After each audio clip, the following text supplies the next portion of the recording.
Hello and welcome to the Heart Now Here Spurs Fans podcast, a podcast from Proper Spurs to all you Proper Spurs around the world. And guys, it is the Sunday after the night before, and it definitely was a night before for me and Kev, where we've just got a win off Ipswich. But before we step in, I'll introduce the usuals for you. We're with Matty Kerr today and Kevin Dennis. How you doing, lads? Yeah, all good, boy. All good. You boys? All good, mate. All good. Yeah, surprisingly, I popped enough Nurofen to wake up without a sore head this morning. So, yeah, I was doing all right this morning. But, yeah, Kev, I'll start with you, mate, because obviously me and you were both there. Felt like a proper old school away day for us because it's been a while since we've done one together. But, yeah, Kev, what are your thoughts on the day itself? Like, how it panned out from start to finish? Yeah, no, it's a perfect day. I mean, we started the day off, obviously, meeting up early doors. I was sitting outside your house at 8:45 in the morning, waiting for you to invite me in for a bacon sandwich. That never happened. But yeah, obviously straight in the motor, straight down to Chelmsford. Robin's Pie Mash, we'll give them a big shout out because they give us a nice little pre-match meal before we got on the train to Ipswich from Chelmsford. Met a few bods on there, didn't we? And some lads we ain't been away with for a while, like good mates of ours. Yeah, it just sort of started from there, didn't it? It was beers on the train and all that. Just as for me, a normal away day should be. And yeah, never stopped drinking until about 8:30 that night. So yeah, really good, mate. Great day. Obviously, the result. I'm sure we'll get into the football side of it, but yeah, really enjoyed it. Of when you say an old school day with old school people, it really was a proper away day. A Saturday as well. It's better on a Saturday as well when you win away. And yeah, you're not too far away from home either. Kind of a local one for us. So yeah, I don't know, mate. It was a perfect day. It was a really good day, and it was nice to see everybody again. And I know we go away quite a bit, but yeah, it's very hard to get all of us together for certain games. But this one, it seemed like everybody was out. So yeah, I'm sure you'll touch on it as well now, Tej. It was a great day. Yeah, really good. Yeah, PJ, you paid the Uber. PJ, you paid the Uber. I pay for the one home, but I think we split the one there. Kev rounded it down to a tenner as well, so tenner each. He rounded it down from 18 quid each to a tenner each. So. Normally, Kev's one is normally you get a taxi and I'll buy you the first one in the pub, and then you're in the pub and you think, hang on, this is just going you, me. So I never ever get that taxi money back. Yeah, do you know what? I was a good boy this one. Not once did I try and climb out of a pub toilet on my round. It was I was quite I was excited for the day. I even got me I think I might have got my card out once. So yeah, no, good day. Yeah, no, it was. Do you know what? It's hard to follow what Kev said really, because it really was just one of them like old school days. We met up with a few boys, like Kev said, that we used to do it with years ago, like when we first started going. Matty, you as well. You obviously like used to come with us as well. And it's that same original group that we did like over 10 years ago, 12 years ago that we first started going with. And yeah, it's just top boys, like proper old school.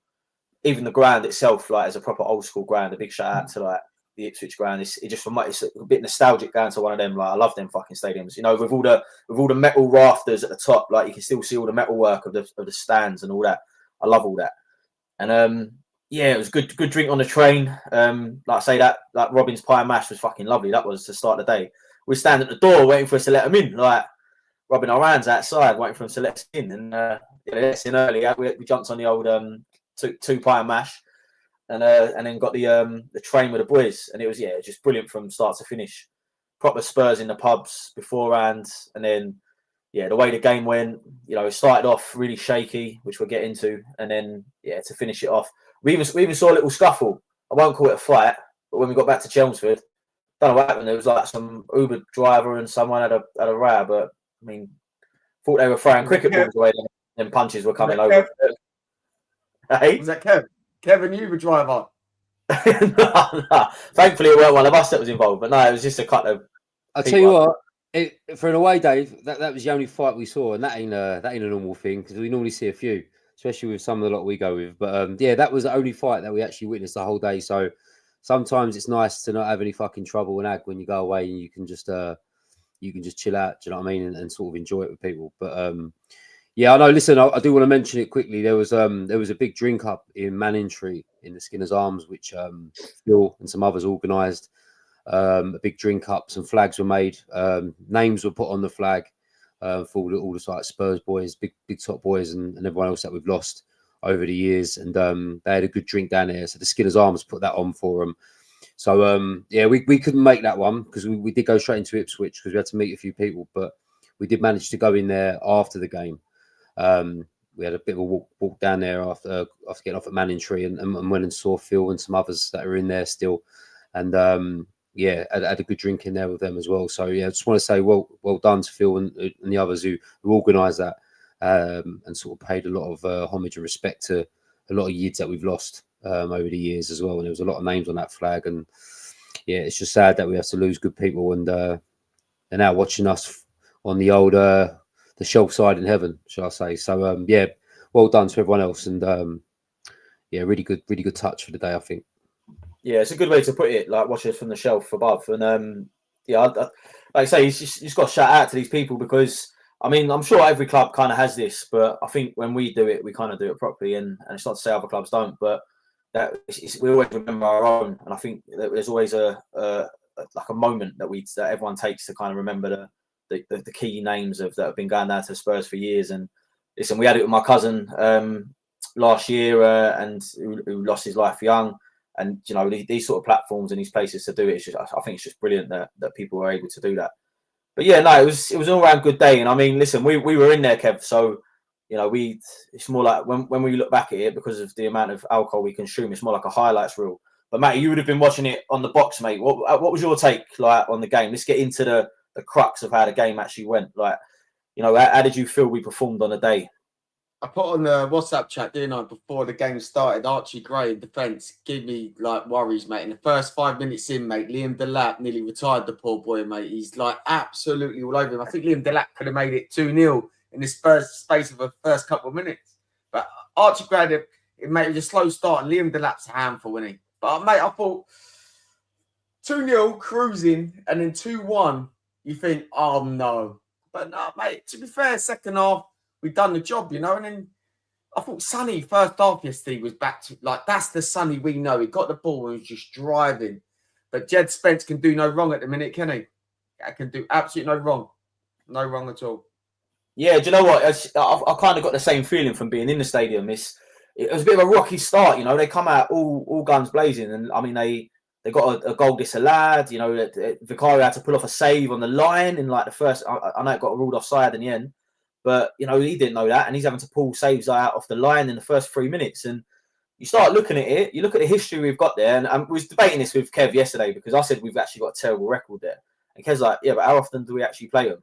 But I think back in the day, I think the 90s, we played them quite a few times. But, I mean, the year they went down, they done the double over us. So it just goes to show, like some of these grounds you go to expecting a result, but, you know, it's not always there. But, yeah, it started like that for me. Like I was watching it thinking, it's going to be one of them days. Kev's with me away as well, and when Kev goes away, we don't normally win. So, so I was sitting there thinking this is going to go terribly. But then, lo and behold, Kev, you know, Sonny pops up just as Matty says, and like he was a bit like the Sonny of old, and he worked that wing really well yesterday, and he obviously put the ball in across, and Johnson tapped it home. But yeah, what was your take on Sonny yesterday? I feel like, you know, he was showing signs of his best yesterday. Yeah, like listen, I'm been his biggest fucking critic, I think, this year with the way he's performed and sometimes his work rate in defending and tackling and you know, being a bit negative in terms of doing what we've always known he's good at, which is beating players and getting shots off. But yeah, I mean, I had to rewatch it on Match of the Day today because my memory was quite fucking patchy. But as I watched Match of the Day, it did all sort of come back to me, and I do remember him getting off to a flyer. And I mean, I don't know if it is or not, but you know, for one excuse you can give him is maybe he's a bit fucking shagged, where he's played a lot of minutes, and you know we've had a week rest, and he looked a bit rejuvenated. I think he was happy who he's playing up against. I think he fancied it because it was them. You know, consistently he's got to do that against good fullbacks. And I mean, I watched Man City and Liverpool today, and I watched Doku fucking destroy Trent Arnold fucking every time he ran at him. And sometimes if you just still run at players, and some defenders are still average for how good they are with football, if you run at them, you can scare them. And he just hasn't done that recently. And yesterday I thought he did do that. Brendan Johnson, the old back post merchant, is always sniffing around in the box. You know, I mean, he loves it. He I loves was it. I was slagging him off to some geezer right before he scored that first one as well, and for his second one I was down with Andy having a beer and a pie, so I missed his second one. But yeah, I think we kind of maybe missed him in that sense of getting on the end of them, and maybe that's why Sonny was quite positive in terms of beating his man and getting the ball across, knowing that he was in there waiting. So yeah, I mean, if we're talking about Sonny, yeah, it was good. He sort of fell off a bit in the second half, but I think the rest done him well. But yeah, like many of them in there, I just want a bit of consistency and need him to do that every game if possible. Give us a 7 or 8 out of 10 every game and just run What it. do you think of Danso? What do you think of Danso? I think he's been unbelievable since he's come in, you know. He got thrown in the deep end, didn't he, at Anfield and Villa Park. But Man United and yesterday, I thought he dealt with the lap in the end, definitely in the second half, and that very well. Yeah, no, listen, I mean, a bit like Tej, or a bit like you said, Matt, at the beginning. I mean, I'm watching from the first couple of minutes, I'm watching Archie Gray mark the lap, and I was like, it's a fucking mismatch massively. And I thought, are they going to swap that over? Is Danso going to go with him? And he kind of did as the game went on. I don't remember Gray. He had a couple of hairy moments at the beginning, Gray, but I think it kind of got settled after that, and Danso done the business. And I mean, the away end was chirping his name, Kevin Danso, for a lot of that game. So yeah, I mean, I don't want to get carried away because tell him the truth, Kev. Tell him the truth. What was you singing when they were singing his name? I'll sit with Kevin Dennis. He changed it to his own name. He was singing his own name. I was fucking flying. I was flying on lager, mate. And I was flying on adrenaline. I was on a right brother. But yeah, he's definitely a better centre half than Kevin Dennis, anyway. But yeah, listen, I'm just impressed with the way he's come to grips with the game, and I think he hasn't had a bad game for us yet. To touch wood, we've got something there. You know, if we do lose Van der Ven, Romero, whoever it is, or Gray, we've got a player there that can just fill in. So yeah, early positives for Danso. I want to touch on a couple of players because I feel like the first one is Johnson, and I want to mention him because and me, I'm one of them as well. I watch Johnson regularly, and I feel like apart from his back posts goals, he doesn't really offer much on the pitch. And I know we've discussed it in depth in this podcast in previous games. But like Matty, what's your thoughts on Johnson? Because the boy gets a lot of stick, but then he's up there one of the top goal scorers of the season for us, and he always seems to get a goal. But is it just being in the right place at the right time, or is there something about the player that we need to recognise? I think with Johnson, we play different when he's on the pitch because he stays wide the whole time. So he stretches the pitch massively, makes the pitch big, When you play like Kulu or something like that on the right, he's always cutting in, so isn't he? So the pitch isn't as wide. But mate, Johnson loves that back post, mate. But I'm with you, T. Mate, you don't see him normally it's 89 minutes and he'll pop up for 1 minute of that 90 minutes. But yesterday, mate, I thought he played well. He got 60 minutes, got 2 games under his belt. He was shushing the Ipswich crowd. I don't know what for. Why were they giving him stick? No, I don't think. Not necessarily in this game, but I feel like in previous games, everyone talks about Johnson. He just gets a goal at the back post, and that's kind of all he offers. But I think we do need to recognise that he does bring something else. I was talking about why was the Ipswich fans giving him stick yesterday? Because both goals he told them to shush. So I don't know has he got some type of history with them, or I don't know. Like it's weird. But mate, look, I think we've stuck up for Johnson, and it's good to have him back, mate. It's good, mate. Listen. I do think it's a skill in a winger, especially in today's modern game. Is I mean, Spurs definitely do it a lot. Is being in that right position at the back post when the ball's coming down the other side. I mean, it's very hard to pick up. If you're a defender, you get sucked in a lot. But yeah, it's a skill that he's got. I mean, I think it's just the rest of his game. Sometimes, like you're saying, he goes quiet for massive parts of the game, and you kind of feel a bit Temenish sometimes when he's not being effective with the ball. I think we associate right wingers, especially at Spurs, as players that take people on. He just isn't that player. And I mean, he's no slouch, but he's not coached and trained to do that. I can see with Spurs, his thing is to arrive in the back post, third man runs and stuff like that. So, I mean, scoring goals is great, but yeah, I just need a bit more contribution in other parts of his game.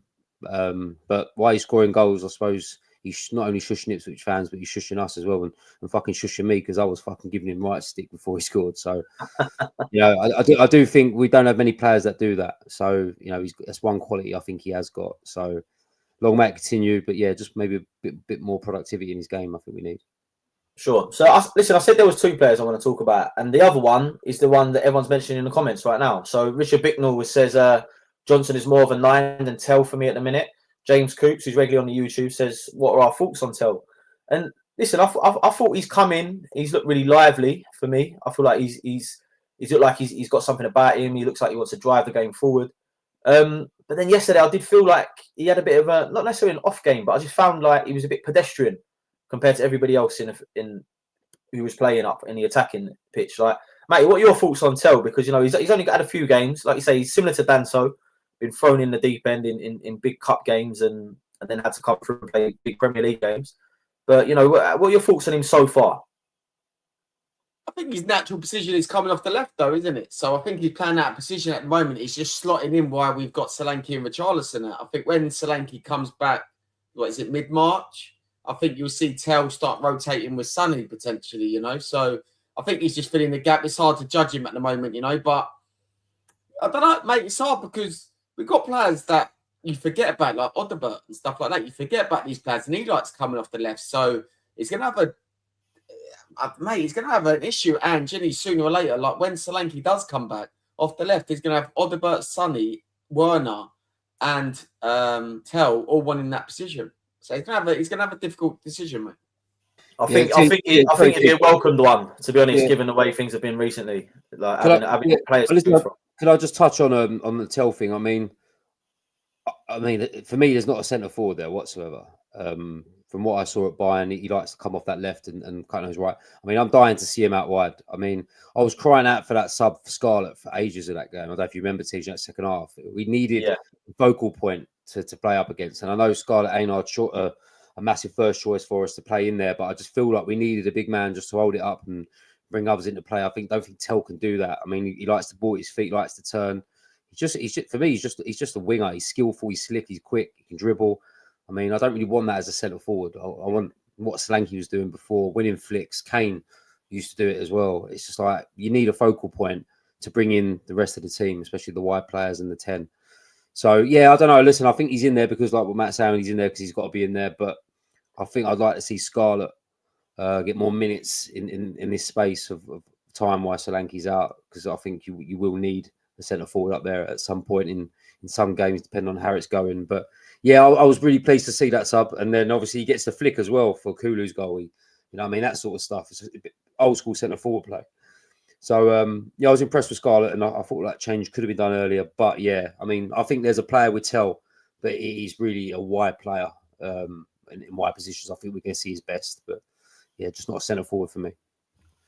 And then listen, we've got 2 other players that get on the score sheet, and for me, both candidates for Player of the Season.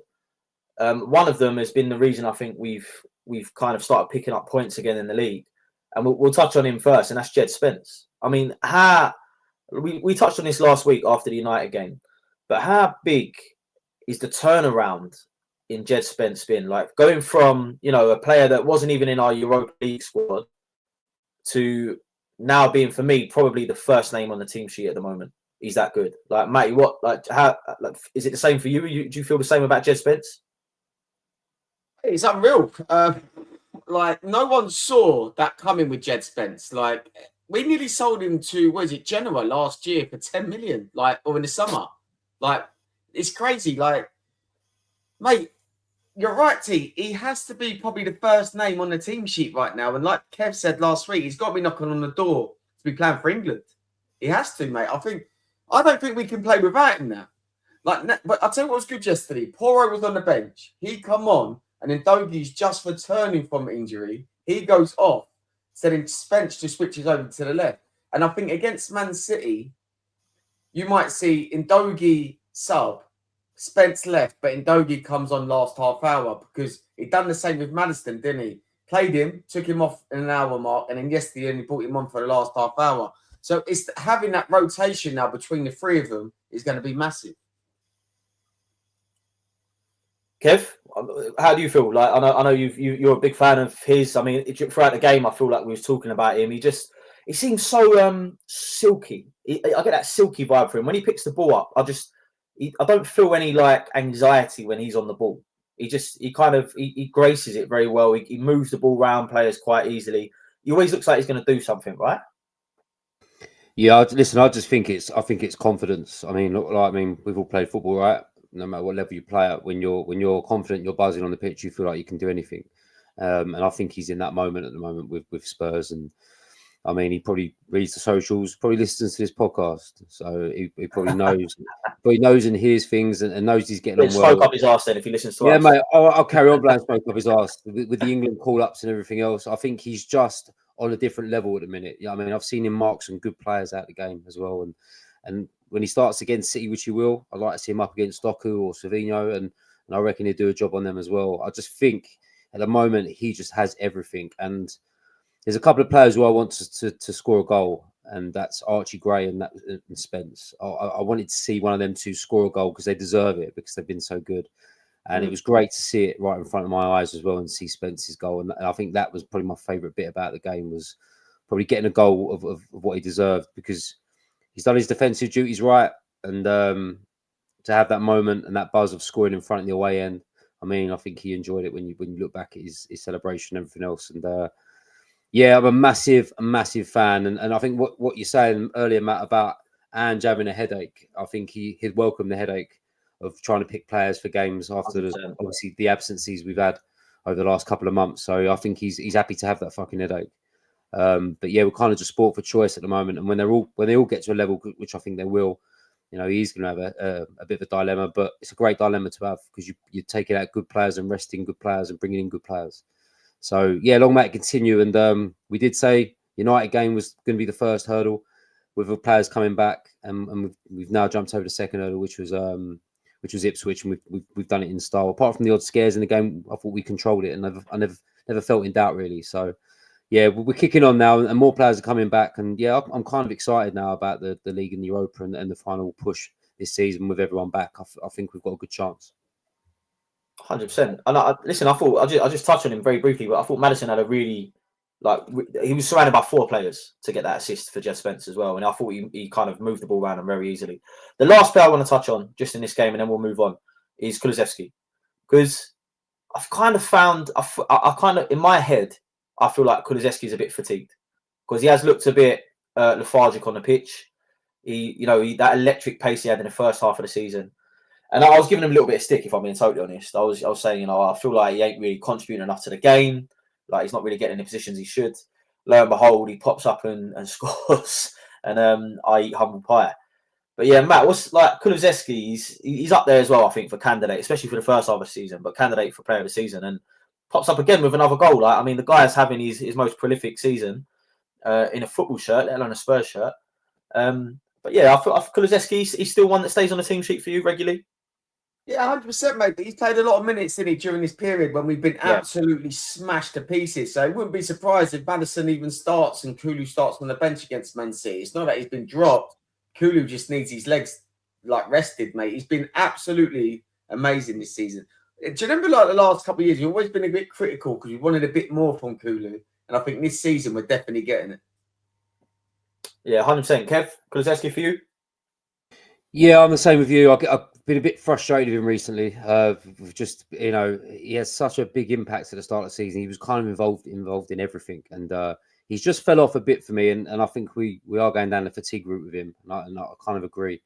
But he can be a bit Berbatov-ish. He can go a bit quiet, do silly things in games, gives fouls away, but he can come alive at any moment and create something. So he's kind of that sort of Berbatov vibe for me. And his goals that I feel like he should be scoring when he comes off that left. Very, very Arjen Robben type. I remember Arjen Robben used to score them sort of goals all the time, coming off that right and burying him in the low corners.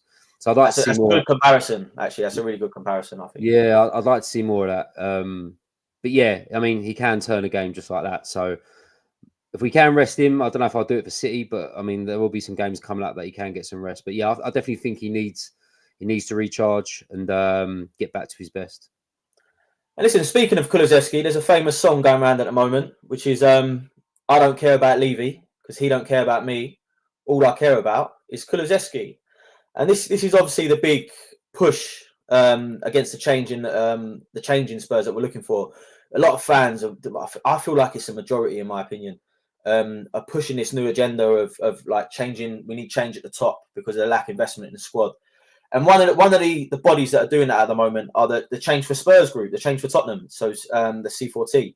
And we've got one of the guys in the background. He's been waiting a long time, so we've probably kept him a little bit longer in the background. So let's bring him in to tell us all about what's going on. How we doing, Jay? Yeah, not bad. Obviously busy behind the scenes trying to get bits ready for the next big protest more than anything. So, yeah, plus the good results help a lot of things anyway. Yeah, Jay, listen, firstly, welcome to the show, mate. It's an absolute privilege to have you on. Like, we've been looking to get somebody who's involved in this side of things on the show. So, like, you know, and obviously coming off the back of the last protest, which is, I mean, we've always been quite sceptical on this podcast about the protests, like especially the early ones that yourself may not have been involved in. But, you know, it tend to be like 20 people with a couple of banners outside the Spurs shop, never really had much substance behind it. But then lo and behold, the one you hold last week at United at home, you know, you've got like over 1,000 fans marching down the high street, you know, protesting this. And one thing I noticed, even in the game yesterday, is we're 4-1 up, and the biggest chant coming from the ground is still this Kulusevski chant about, you know, we don't care about Levy. And I feel like a lot of that's coming from you guys and the agenda you guys are pushing. So firstly, tell us a little bit about yourself. Like, it'd be good to know like how you got involved in this. You know, what drove you to be such a prevalent figure in the Change for Tottenham, movement. Yeah, so obviously I was one of the plums that used to be stood outside the shop years back. I've been Levy out for a very, very long time. I'm not going to deny it. I think for me, the Pochettino sacking biggest turning point. Like, it's a guy who would have bled for the club. He said he needed the players, and basically what he was told is you get what you give him. But yeah, everything we've been doing sort of built up to that Manchester United moment. Obviously, we started off with the banners at Leicester. Me and a few others managed to sneak them into the ground, try and get them in the right places without the club knowing. Got them in, and the impact was obviously massive. From there, we've just been trying to find ways to build on it and make it bigger. And a lot of work went in behind the scenes from all the guys involved. A lot of us were on podcasts, media. We're doing Sky Sports. We've done Talk Sports. We've done loads of interviews. And obviously, for people like myself, most of us have families. Most of us full time at work. It was just a lot of work that went into it. So being a Spurs fan for my whole life, it's just something that I'm proper passionate about. And quite simply, I just want to change now. I'm done with being the laughing stock of all my mates. Yeah, 100%. And I feel like we feel your pain. Like I've always described Spurs as like the Tin Henman of football. You know, like we kind of the nearly team. We get up there and we get so close, but we're just missing that last bit that gets us over the line. And I think the Pochettino era is probably the best way to mention it. And you know, it's frustrating. And I feel like a lot of fans kind of. And I feel like this has come out now, and I think the injury problems we've had this year have really highlighted the lack of investment in the squad. And I think, like, what does it take, like, for you guys to kind of, obviously the message is getting bigger and bigger, but you know, what do you reckon it will take to really see impact down there at Tottenham? To be fair, just build on what we've done at United. Obviously, the night before the protest, I was absolutely shitting myself in the lead up to it, thinking, Jesus, what if 40 people turn up? What if 50 turn up? And I think Sky Sports mentioned around 2,500. A lot of media outlets are saying there was thousands of us, and it's building on that. And I think the battle we're going to have at the moment is the turn of the results. Obviously, for a lot of people, it's very quick to go, the results have changed, it's all fine and dandy. It ain't the case. So for us, it's trying to have the biggest impact, and we've looked at every possible way, from planes flying over with banners to all sorts. And it's just now making sure that we keep the message going. Away fans yesterday proved the point. You support the players, you don't have to support the board that we're playing under. So yeah, it's just one of these situations where it's quite tough to go, how do we build on it? That what happened at Manchester United was pretty special for all of us involved, and even as fans, I think there's certain fans that sit on the fence with the whole scenario, and they were even there and now saying we understand the message. So big thing for us is just making sure we're taking on board what other people want us to try, and obviously keeping it within realistic means. Oh, 100%. I totally agree. And I think, like, even from my perspective, like, my view on it is, you know, Levy's always given us like this great business model, and like runs it like a something on a stock exchange, and it's great, you know, to have positive accounts, but if it doesn't feed back into football investment, then what's the point, kind of thing. That's always been my argument, is that the infrastructure is great, but, you know, we need to really see a turn in results. And I feel like watching teams like Villa and Newcastle, you know, kind of usurp us in a way and into those Champions League spots and sort of push us out slightly, it's been quite hard to take, given where we were for long periods of the last 15 years. And yeah, I don't know. I think, like I say, I speak on behalf of the podcast, but I speak on behalf of a lot of people I know as well. And I think, you know, the work you guys are doing is brilliant. And I think to see the numbers you guys are getting now, and to see how it's turned from such a small, and I hope don't mind me saying, but like a small protest that, you know, people didn't really take seriously, to now something that's in the mainstream media, and, you know, people watching that and going, you know, these guys are really like bringing something out there and bringing it and highlighting a problem at Tottenham. So I think it's great, mate, and I think it's only testament to what you guys have done and your team have done in the background. But yeah, just a little bit more about you, Jay. Like, how did you get into Spurs? Like, originally, we like to ask our guests, you know, like how did Spurs become a thing for them? You know, we us three grew up in Tottenham, so we didn't really have a choice. We got saddled with this depressive nature all the time. But no, go on, mate. How did you get into Tottenham? Yeah, so I moved over from Ireland when I was young. Got given the choice, basically, of Cork City or Tottenham. Two of the worst choices I think you could give a kid. I would have chose Cork City, mate. I would have chose Cork City. But yeah, so moved over with my dad's, become season ticket holder at White Hart Lane for years up in Paxton. Absolutely loved it. Fell in love with the sport, and I mean, players like Jermaine Defoe, Robbie Keane, going through that era of growing up, going through school, seeing them, it was sort of like a sport I grew to love. And yeah, so been going for years. Handed my season ticket back when we moved to Wembley, just due to some family complications. Still go home and away where possible, but having two kids that like to put a drain on my bank account the second I get paid makes it nigh on. We all know how that one feels, mate. All of us on here have got children, so yeah. Tej, I was just want to mention this, Jay. I think that's what's more impressive about what you've kind of created last week as well, is that you've come over and you've been given a choice really to who to support. Like what TJ's saying, we didn't really have a choice; it was just put on us. And but not only did you choose right, but then you're now fell in love with the club that much, you to the point where you're not happy with how it's being ran, and you want to make changes to it from a fan's point of view. And I mean, if you did, I don't know if you listened to us, Jay. If you listened to last week's episode, we spoke about the protest, and me as well. I mean, I admit I was totally taken back by what was created that day, and it's something that we've always wanted. But yeah, have been skeptical of previous protests and probably haven't gone to them for that reason alone. But you know, if I was there that day, I would have joined it, because I thought it was a really good movement, and I think you and the rest of the guys who put it together, you know, especially in your story there, should feel really proud that you might be the first step to actually making a change down there in whatever capacity that is, and if we do move forward because of it, you were part of that, and I think that's something that you should be really proud of. So from my point of view, yeah, I definitely want to say thank you and to the rest of the team for doing what you did, and yeah, and your story behind it makes it even more special, I think. Oh, we lost him. Was he still there? Fuck, it must have been what I was saying. It's fucking upset him. He's probably so emotional. He's fucking gone. Yeah, you sent him to sleep.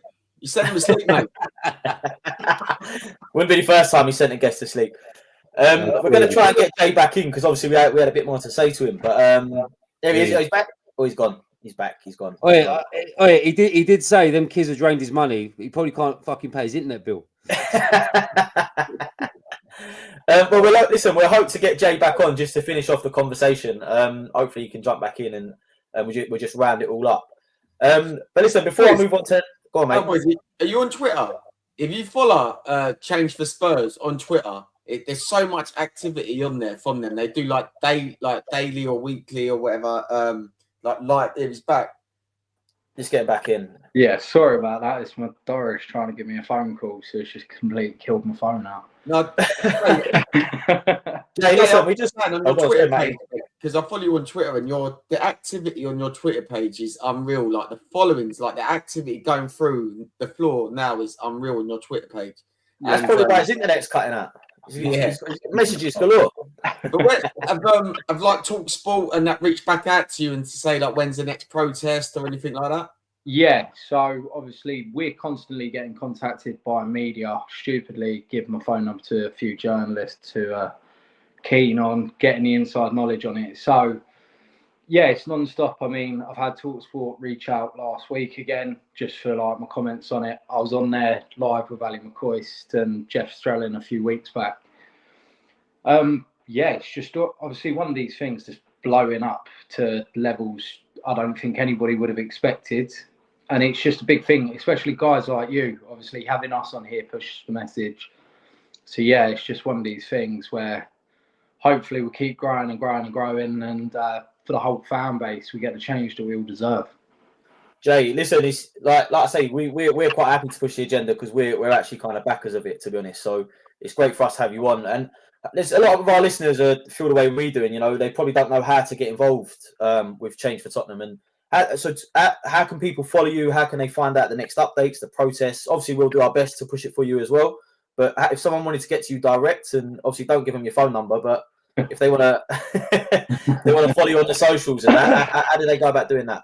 Yeah, so obviously our biggest message that we push is on X. We run weekly spaces where we actually invite people on to give us ideas. Obviously, as we said, change isn't necessarily for everybody where they want Levy gone. For most of us involved, that is the case. But it's a platform to be able to give people a view on how they want the club to be different, how they want the club to operate. So, Jay, would you be happy? We said it last week's show. Would you be happy for him to step aside and go into the business side of the football club, as in terms of promoting concerts and everything else, and the football matters were left to somebody else who's going to come in and obviously put money towards it and take it over in that capacity? Or for you, is it you completely want him out of the club and you want him banished?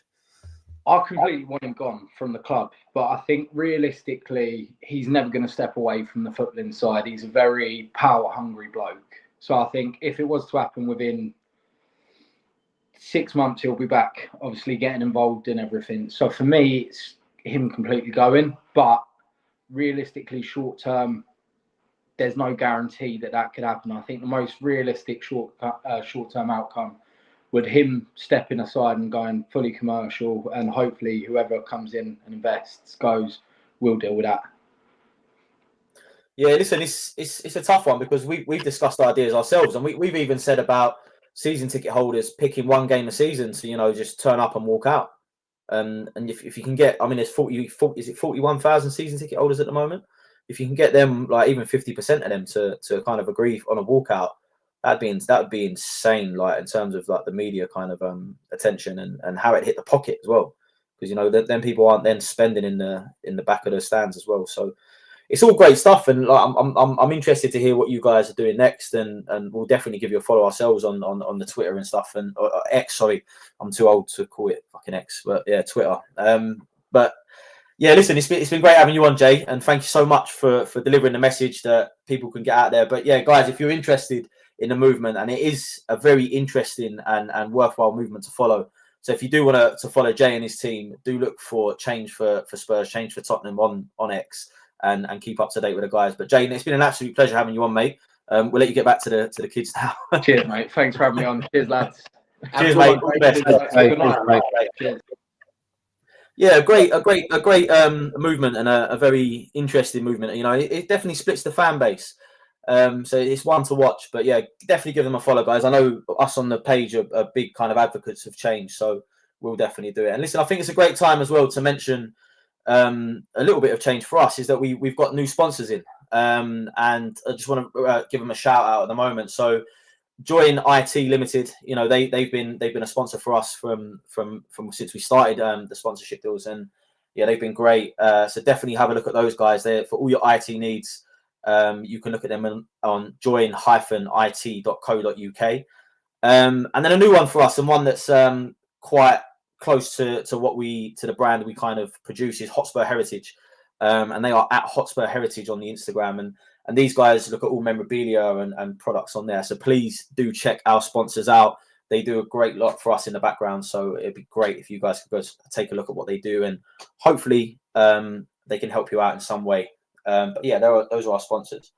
But listen, boys, it's been a great week. You know, we've had another week off. We've had to wait a long time, and we've gone from not winning 1 in 7 in the league to now winning 3 on the bounce. And we've got a nothing more than a harder test than my favourite club to play, which is City on midweek. You know where I stand on this, boys. I don't really think I can say it any more times without someone getting bored of it. But have we got their number this time, Matty? Is it? Are we going to do them again? Yeah, I think so, mate. I think Haaland being out at the minute is a big threat. Like that takes away their threat. They didn't like scoring at all today, Man City against Liverpool. I think Archie Gray drop out. Ben Davies will slot back in against Danso. Mate, I think we beat City. I do honestly think we beat City come Wednesday night. 3-1. 3-1. Kev, it's the chance to do the double over them. Obviously, we humbled them at their ground this season, you know, and at that point they were kind of flying. So for us to get that win over them at that point, you know, now it probably doesn't look as good as it did at the time. But you know, are we due? Do we have their number that much that we could do that to them again on Wednesday? Normally, right, I'm the opposite to you. When you say we've got their number, and I always go, do you know what? I don't think so, even home or away. But I don't know if I should, because when I did disagree with you, we'd go and win. But I do actually agree with you at the moment. I mean, I think that they're a wounded fucking animal. I mean, Haaland will no doubt be out. I mean, I think they're just sitting there for the taking at the moment. And yeah, I think there is a psychology thing with us, with the manager and the players, that, you know, they can never get over the line with us. And I mean, the way we're playing, I'm sure they'll get chances, City, but I fancy us to outscore them. But yeah, the right time to play them as well, I think. I mean, I don't think it could be I think it's a bad time for them to play us if you're them. But for us, I think it's a good time to play them. It's just if we're going to carry on this change in fortune and confidence where we're playing, then what better team to play than the one that you always beat? So yeah, I mean, I did sell me tickets for City, and I'm kind of gutted now because I fancy going, because we're obviously on a bit of a roll at the moment. But Wednesday night's just a bit fucking tricky for me. But yeah, I think it'd be a good game. I mean, I'm really looking forward to it. I never look forward to a Spurs Man City game, but for some reason, I weirdly am for this one. So yeah, full of confidence, everyone, and they're down their luck. So, you know, we should be okay. But it's the Spurs we're talking about. But yeah, 3-1 sounds good to me as well. Yeah, listen, it's a difficult one, because obviously I think I've said it from the off. I feel like it's I kind of live off it now, really, if I'm being totally honest. The fact that I've predicted how much of a bogey team we are for them. But I think you're right, boys. I think we're at a point where we're kind of crossing the ascendancy kind of divide at the moment, where, you know, we're like, they're still in a bit of a free fall moment. They picked up a couple of results. And we've actually got a good record against them at home. I mean, apart from last year where Matty shook one of their fans' hands and we give them the result, I don't think they'd even scored at the Tottenham Hotspur Stadium, to be honest. So, yeah, well, I do always fancy us against City, and I do fancy us on Wednesday under the lights. And Hey, do you think, mate, do you think, like, normally the kind of games we play against Man City, it means something, yeah? Like, we're always chasing top 4 and stuff like that, so the atmosphere is always good. What do you reckon the atmosphere would be like Wednesday night against Man City? Like, because we're like sitting 12th or something in the league. We're like far off. We're like, what is it, 6 points off 10th or something like that? We are 6 points. People are not going to see that. People are not going to look at that and be like, oh, we need to push our team on to get into the top 10, you know? Like, I think if it is a game that meant something that much to us and we're chasing top 4, it'd be unreal and we'd all be there. I'd even be there on my crutches, mate. But I don't know. What do you reckon? Yeah, I'm kind of with you. I don't really think Pete. I feel like the league has become a bit of a sideshow now, which is very rare. Like, because we're always kind of pushing for European places and trying to break to the top 4. But I feel like the league is now a sideshow to Europe this season and the cups. And obviously we went out of 2 of them a couple of weeks ago. So yeah, I don't know. I feel like you're right. I feel like it's not going to be the same atmosphere and intensity that it normally has. But I still think people are going to want to get the win. It's probably one of the last big home games we got of the season, actually. Do you know what, I OT? Do you know what? mean, I mean, we said a few weeks back, didn't we, that when everyone's back, it's going to feel like a kind of a new season in terms of not seeing the same faces in the same squad and the shit bench. I feel we're on that rejuvenation period, and the last two results have kind of showed that. So I don't know. I mean, I'm kind of looking going into the rest of this season now, feeling like it's kind of a bit of a new season in a weird way. I just feel like it's, you know, we needed that boost. The crowd needed that boost. The club did. The manager certainly needed it of players returning and resting key players and for certain games and being able to rotate certain players in or making certain subs in games which will benefit us and not sort of devalue our lineup. So I don't know. I'm looking forward to this league run now and this Europa League, like a bit of a new season. I just feel like it's a new lease of life for me. I mean, from the November till what end of Jan, it was pretty hard to be around everyone else, and I'm not even just talking about the club. I was talking about like my mates as well and group chats. It was a pretty dark place, and I kind of think we took one foot out of that now, and we can see a bit of a light, you know. But yeah, listen, it's consistency, and we've got big games coming up, and especially in Europa League, we need to win them. But yeah, I don't know. I feel like everyone will be buzzing down there Wednesday. I think it will have that bit of a thing to it because it's City as well. I think everyone will be expecting us to win. So yeah, I don't know. I feel like kind of a new season sort of starts now, I think. yeah, it's a good point to make, mate. And you know, it's a short new season. We were in a bad starting place really, but you know, I think top 10 this season will be respectable given how the start of it's gone, and it'll definitely be respectable for me because I've got a bet for him to get in the top 10. Alongside winning the Europa League, actually, that's my bet I've put on. And the Europa League, like I said, I feel like it's kind of become the main focus this season. And you know, all the eggs have gone into that. Let's go out and win it. You know, we're one of the favourites in it. And that we had the draw the other day, boys. On Friday the 21st, there was the draw, and we now know our potential route to the final to Bilbao, which is looking very much like. So we've got AZ first. And they're not to be written off. Listen, we played them in the league phase. We got a penalty to win it in the end, but it was a very tight game at the time. Yes, we have more players back, and yes, we're a different outfit now. But you know, I think a lot of people have kind of wrote that AZ game off already. That we're gonna go out and ease through that. But after that, you know, you've got either Frankfurt or Ajax. You know, the history of Ajax already is one thing. You know, they're going to want to get one back on us over what we did to them in the semi-final. And then probably Lazio, I think, look like the team we're going to get in the semis. If form holds true, which we know it doesn't in football, then our path to the final is AZ, you know, Ajax or Frankfurt indifferent, and then probably Lazio. And, you know, what are your thoughts on them games, boys? Because I definitely think we ended up on the better side of the draw. You know, there's some big teams on the other side. So I'm a little like, I mean, even United have got Sociedad, and they're no mugs. You know, they're not having a great season, but you still got to beat them. Yeah, I don't know. I'm looking at it, and I quite fancy it, boys. I'm not going to lie. Boys, we're in the good side of the draw, mate. You look at Man United; they're in a horrible side of the draw. You know, like I've got like Fenerbahce on that side, like even Rangers, to be fair. Like, but they're good in Europe. Now I know they're crap in the Scottish League and whatnot, but mate, that side of the draw is hard. Atletico Bilbao, what they're called Athletic Club now, aren't they? They're on that side of the draw. Yeah, and then also you've got Roma, who scraped through against Porto. Yeah, so look, I think the last 16 draw, we've done well to get. Like, obviously, we was always going to get drawn away first anyway, so we can get them back to our place for the second leg. The only thing about the quarter-final and semi-final, we're at home first leg, so we'll be going away second leg in both of them ties. So that there could make the tie tricky. If we had the second tie at home, I'd fancy us to walk to the final, mate, if I'm honest. But like, it's gonna. I think we're in the easiest side of the draw, and we couldn't have asked for a better draw, like to the final. And Kev, you know, Andrew's already come out and said that, you know, he thinks Romero and Van der Ven will be back for the first game. I mean, after City, I mean, it's kind of like a silver lining to a bad situation, is that because we've been knocked out of the FA Cup, we've actually got a full week off again, and so we play Wednesday, and then we don't play again till the Europa League game in AZ. So yeah, I mean, what do you think, Kev? Do you think this is a tournament that we can realistically go far in?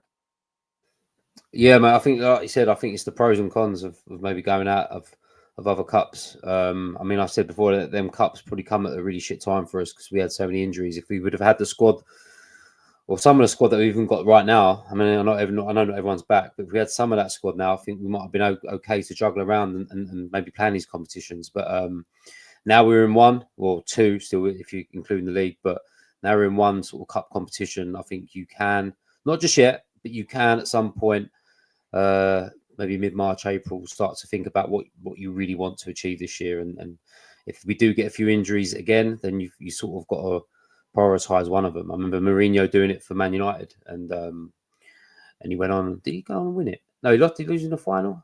I remember him. No, they won it. They won it. They won it. Yeah, remember he wrote the league off, didn't he? He was like 6th or 7th in the league, and he just wrote it off and went, "No, fuck this, we're going for the cup."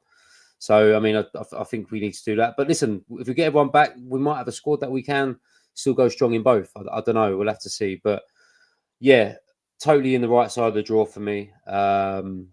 Probably in the good side for good away trips as well, which is pretty handy.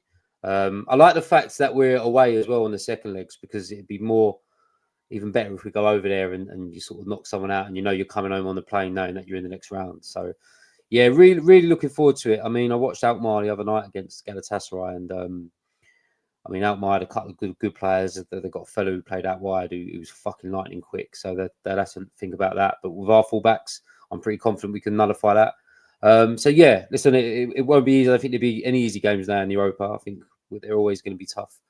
But yeah, I mean, I'm really confident in thinking that we've got a massive chance of winning this. And yeah, I don't know.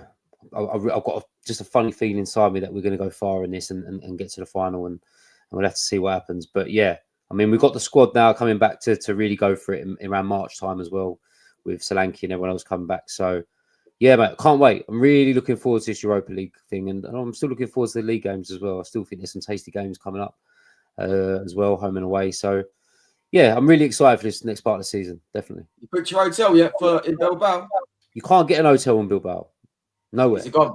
Everywhere. We need to wait for teams to get knocked out now, so they release the hotels. Yeah, I mean, like once someone gets knocked out, we need to get straight on there and fucking book it. I mean, thing is though, I said to the boys the other day, I said I'd sleep rough for fucking the final. I'll go and sleep on the fucking beach somewhere, or sleep in a fucking biffa bin. I mean, I don't care where I sleep. If I'm over there for the final, then I'm over there for the final, and I'll deal with that, whatever. Like Madrid. Sleep as bad as Madrid. Bit like Madrid, yeah. I'd rather I'll sleep in a better place than I did in Madrid, though. I can assure you that. But another story for another day. But yeah, listen, can't wait. Really looking forward to maybe getting to a final and being over there if we do. I know I'm thinking way ahead, but yeah, I just think of the teams on our side of the draw. I really think it's doable for us to get to the final, and yeah, we fucking deserve it. We deserve another final, and we deserve a cup win.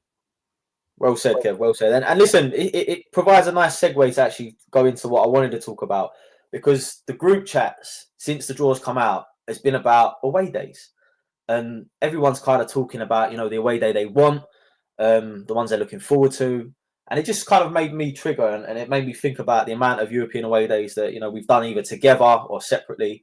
And I just kind of wanted to ask you both, and we won't need to go into too much detail on some of them, but I just want to know kind of, what's your most memorable away day in Europe? Like, for good reasons, Kev. We won't go into the bad ones. But yeah, listen, we've done a few, and we've been to some fucking places. I know that. But yeah, Matty, what would you say is your best European away day that you've ever done? Well, we didn't go in the ground, but it has to be Ajax, mate. Just being out there that day for the Ajax away game, mate. I don't think that'll ever be topped. You could go. Whoever we get in the semi, potentially we get to the semi-final, Lazio or something. But the way we come back against Ajax that day was unbelievable, and the scenes, TJ, in that pub was unreal. Yeah, this was a time before we got tickets. We couldn't get tickets on our season tickets at the time, and yeah, we went out there anyway. We were like, we're not missing it. We're like, this is a semi-final. It's in Amsterdam. Why not? Let's just go. Anything can happen. I remember being on the ferry, Matt, the night before, and we watched the Liverpool game on the ferry. And obviously they come back from 3-0 down against Barca. And we were like, well, that's it. Like Liverpool's have done it. Like we're gonna go and do it, kind of thing.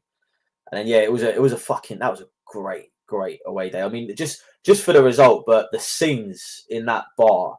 Like I'd love to have been in the stadium, but being in that bar with all that many Spurs, that compact anyway, it was like being in the fucking ground. Like honestly, it was immense. So yeah, Matty's definitely picked a good one there.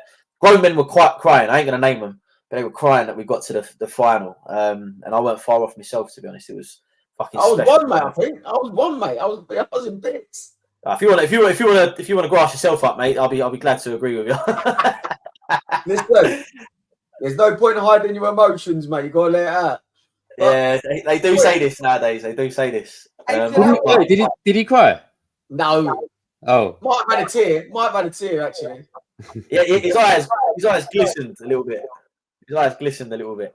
But boys, he said, "Oh, come on, we're going to get about 900 tickets. You ain't got a chance." And you have to, apparently the roommate, you have to go and meet and get the ticket out there and stuff like that. We ain't have a chance. So we've played PSV, and funny enough, it was the same season that we got Ajax, and we went out for that one as well. And they had that. So I think it is quite common in the Dutch league to ask for that for away fans from Europe. So they've got a 19,000 stadium. I think UEFA rules are 5% minimum, but they tend to stick with just 5%. So I think we'll get about 950. I think someone said 975.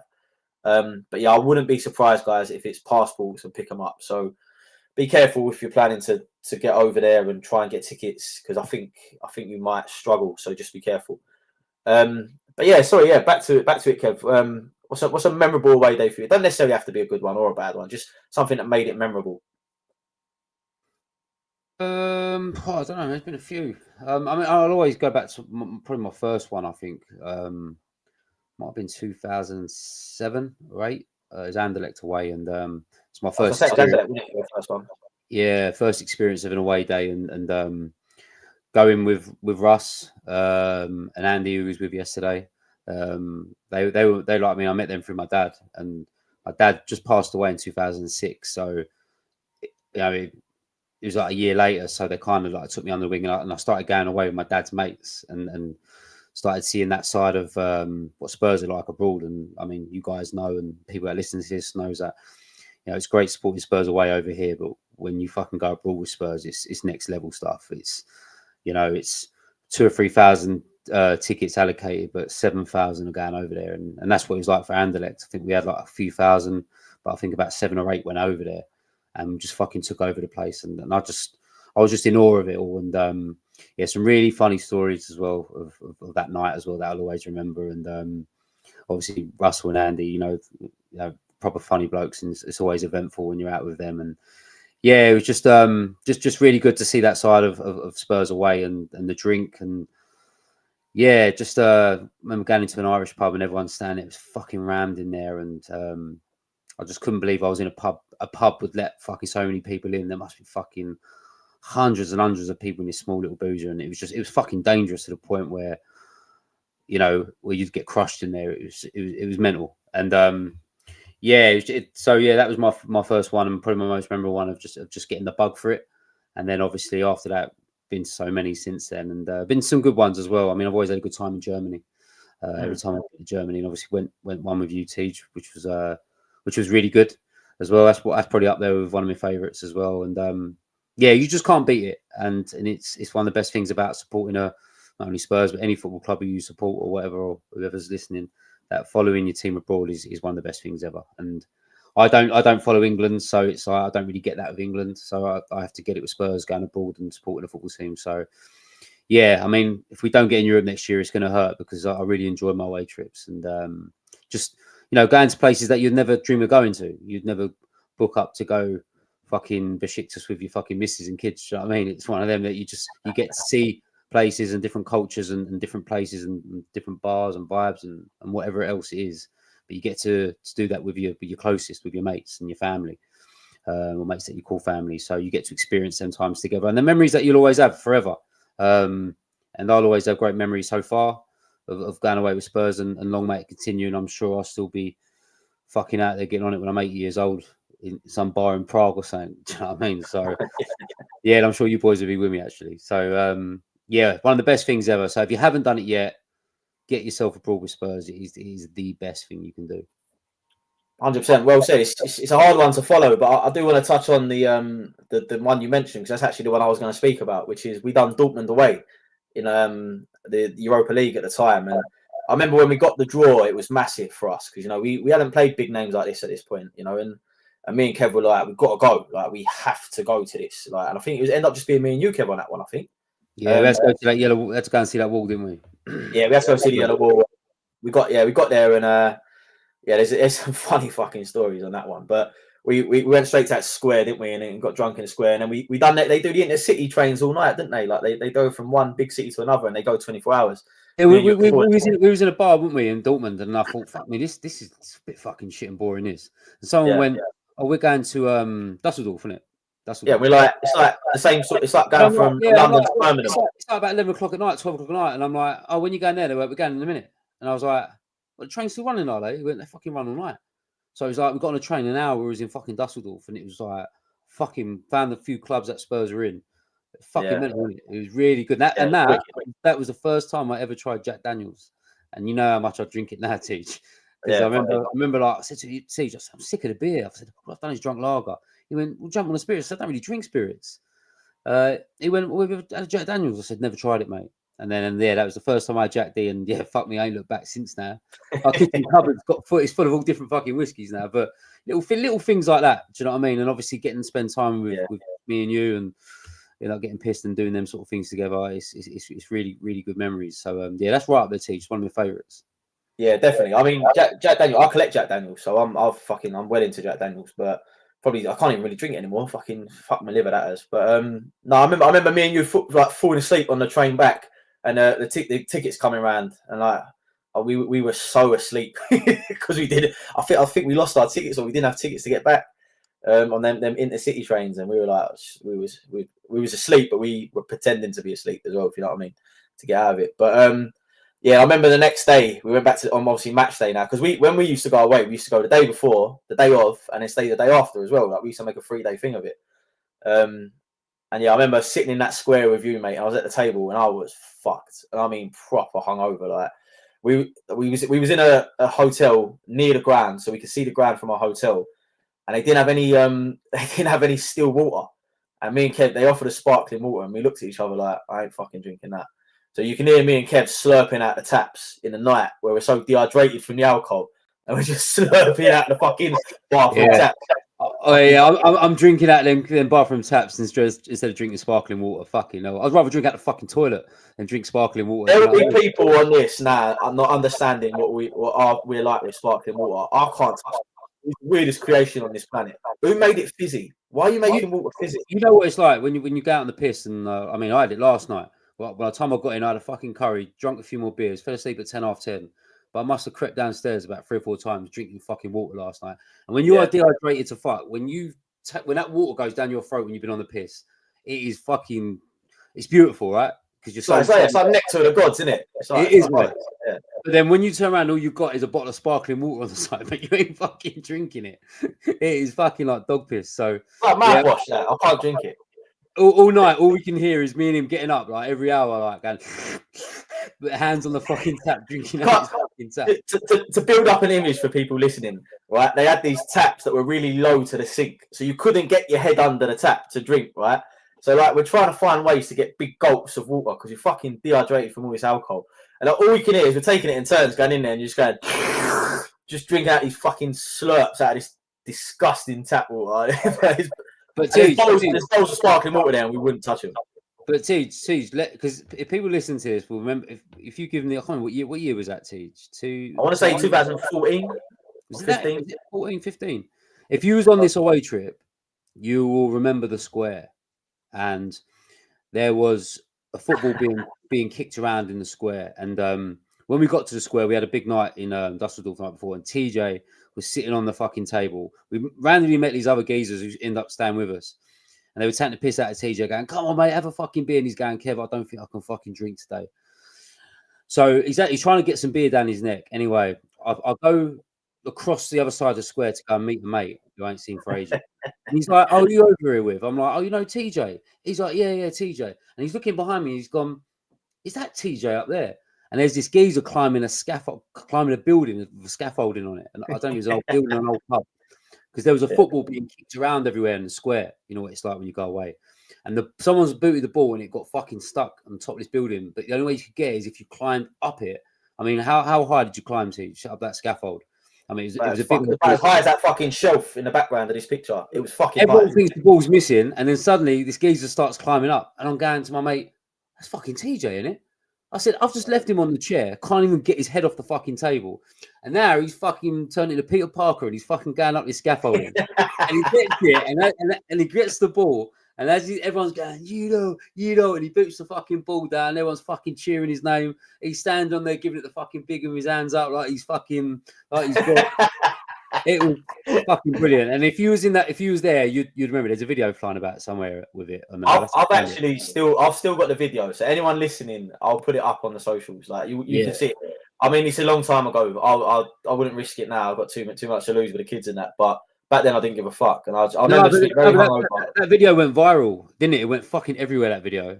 Oh, mate, the abuse I got from other fans. They were like, I hope he dies, like West Ham fans. I hope he falls and dies. So I was like, oh, that's fucking tight, isn't it? Nice, yeah. But no, listen, it was a great away. Great stories. That's what it's all about. I had to bury my coat as well, didn't I, Kev, off the back of that one? Yeah. Fucking what's that shit you eat over there? Verse sausages with the fucking curry burst all over. He had all that down his fucking jacket. He had going home with stains all over his fucking coat. We had to have a service for his jacket that I used to take the piss out of him for wearing all the time. But listen, I mean that's just one of the stories that we've got, but there's so many. But I mean that's what it's all about, right? It's about 100%, and it's memories with your pals. And it's that you can't say it better than that, Kev. It's like the one thing about supporting any club, but you know our club especially because we've got that affinity to it is the football is great when it's going good, but it's the meet up with the boys and the time you spend with and the memories you create. Like I've always said, like I can pinpoint how I felt in moments in my life because I can put it to a football moment. I can be like, I remember standing in Amsterdam, absolutely euphoric in how I felt and the tingles I got all over my shoulders and my spine when Mora scored that third goal. I can remember feeling like that, and I'm starting to get it now. Because I can retrace that feeling to that exact moment in time, and there's not many things in life you can do that with, and that's what I think is beautiful about football. So when they tell you it's just sitting in that bar as well full time, he started playing. As soon as the full time whistle was like, so good. When everyone was bouncing around the pub. Do you know what I was saying to TJ yesterday? I said I've never been to Amsterdam. I said it's one of them places that just don't really appeal to me because obviously what it's kind of known for, it's not a bit of me. But TJ was saying like it's on a Spurs day. And obviously a fucking day like that with Mora, it's something else. So if we do get Ajax, I'm going to have my first trip to Amsterdam as well and enjoy it because it's supposed to be pretty good over on a football day, right? But 100%, yeah. All that other sideshow stuff about the old like spliffs and all that shit and whatever else they do. That's just a sideshow thing that like people were into, whatever. But going over there for football, they're a big footballing nation as well. So you know it's great over there for the football. But yeah, it's like we say, it's all about creating these memories. And with the draw we've got. And with the rest of the season we've got and all the players coming back, I think we may have a chance to create a few more. But listen, we've been the Heart Now Here Spurs Fans podcast. Follow us on all the socials. We're on everything from Instagram, Twitter, TikTok, Facebook, and we're live as well. We do this podcast live now on YouTube and again on all the socials. But yeah, if you don't follow us live, you can get us on your usual platforms, your Spotify's, your Apple Music. And all the rest of them. I run out of ideas of how many we've got now. But I want to say a big thanks to our guest, Jay, for coming on for Change for Spurs, and a big thanks to our sponsors, Join IT Limited and Hotspur Heritage. Like I said, we have been the Heart Now Here Spurs Fans podcast. For myself, Matty, and Kev, it's a new season, and we're going to win the cup. Come on, yeah, the Spurs, boy, out the Spurs.